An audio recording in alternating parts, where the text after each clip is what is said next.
बोलो विष्णु भगवान की जय। कल हमने आपको अजामिल की कथा का भाग 1 सुनाया था। अब आइए आगे की कथा सुनते हैं। विष्णु दूतों के द्वारा परमेश्वर के नाम की महिमा का वर्णन। श्री सुखदेव जी बोले, हे राजा परीक्षित, यमदूतों की बात सुनकर उनसे विष्णु पार्षद बोले, हे यमदूतों, आज हमें पता चल गया कि धर्मराज के यहाँ भी न्याय सही नहीं मिलता। अगर यही हाल रहा तो एक दिन अधर्मी तो स्वर्ग में और धर्मात्मा नरक में जाएंगे, क्योंकि जहाँ आप जैसे अकुशल कर्मचारी कार्य करते हो वहाँ पर न्याय नीति और सुकर्म गायब हो जाते हैं। यदि माता पिता अपने पुत्र को विष यानी कि जहर देने लग जाएं और विश्वसनीय मित्र विश्वासघात करने लग जाएं, तो फिर बचाने वाला बाकी कौन रह जाता? आप ही बताइए। इसलिए राजा का परम कर्तव्य है कि वह अपने यहाँ धर्मात्मा, नीतिज्ञ और न्यायकारी कर्मचारी यानी कि सेवक रखकर सदैव प्रजा की दुखों व कष्टों से रक्षा करे, क्योंकि अधर्मी एवं अज्ञानी कर्मचारी रखकर अपने आप को, अपने परिवार को और राज्य को नष्ट करवा लेता है।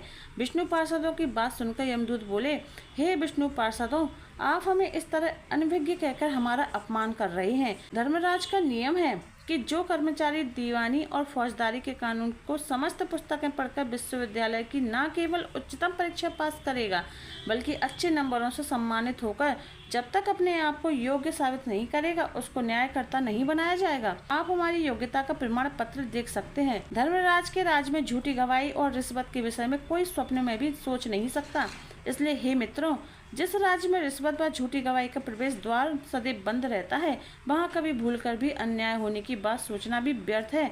अतः आप हमारे कार्य में बाधा न डालें और हमें इस अधर्मी अजामिल को धर्मराज के समक्ष ले जाने दीजिए, जिससे वहाँ इसके किसी नरक का प्रबंध किया जाए। यमदूतों की बात सुनकर विष्णु पार्षद बोले, हे मित्रों, आपको इस तरह ज्ञान की बातें करते हुए देखकर हमें आप पर क्रोध आ रहा है।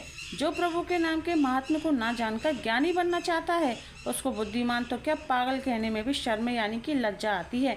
इसलिए सर्वप्रथम आपको यमराज के दूत बनकर नाम महात्म्य पढ़ना चाहिए था। जिस प्रकार सूर्य देव का प्रकाश महाअंधकार को शीघ्र ही नष्ट कर देता है, उसी प्रकार ज्ञान से, अज्ञान से, हंसी से, क्रोध या फिर किसी अन्य कारण से लिया हुआ प्रभु का नाम विशाल पहाड़ों को एक ही क्षण में चूर चूर कर देता है। सो यह प्रभु श्री हरि विष्णु जी नारायण जी का नाम उच्चारण कर अधर्मी अजामिल धर्मात्मा बन चुका है तथा इसके पश्चात फिर उसने कोई अधर्म नहीं किया, इसलिए उसको नरक ले जाने की बात भूल जाओ। श्री सुखदेव जी बोले, हे राजन, विष्णु पार्षदों के मुख से नारायण के नाम का महात्म्य सुनकर यमदूत चुपचाप वापस धर्मराज के पास चले गए और अजामिल को 1 वर्ष की आयु और मिल गई। अजामिल ने देखा कि अज्ञान से प्रभु का नाम लेकर यमदूतों से मुक्ति मिल गई। मैंने फिर ब्राह्मण के घर जन्म लेकर यह घिनौने कार्य क्यों किए? मैं आज से इस संसारी मोह का त्याग करके प्रभु भजन में मन लगाऊंगा। यह सोचकर अजामिल हरिद्वार चला गया और हरिद्वार पहुंचकर 1 वर्ष तक प्रभु के ध्यान में मग्न रहकर योगाभ्यास से अपना शरीर त्याग दिया। तब उसके लिए एक बहुत ही सुंदर विमान और वह दिव्य रूप होकर उस विमान में बैठकर वैकुंठ को चला गया। उस समय देव उस पर पुष्पों की वर्षा करने लगे। उस समय समस्त आकाश जय जय की ध्वनि से गुंजायमान हो उठा।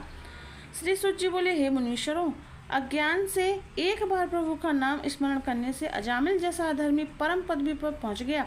जो सदैव सच्चे मन से प्रभु का स्मरण करते हैं, उनकी गति का गुणगान करना असंभव है। श्री सुखदेव जी बोले, हे राजा परीक्षित, प्रभु का भक्त कभी भी नरक में नहीं जाता, इसलिए सदैव प्रभु का सच्चे मन से स्मरण करना चाहिए। जय श्री हरि।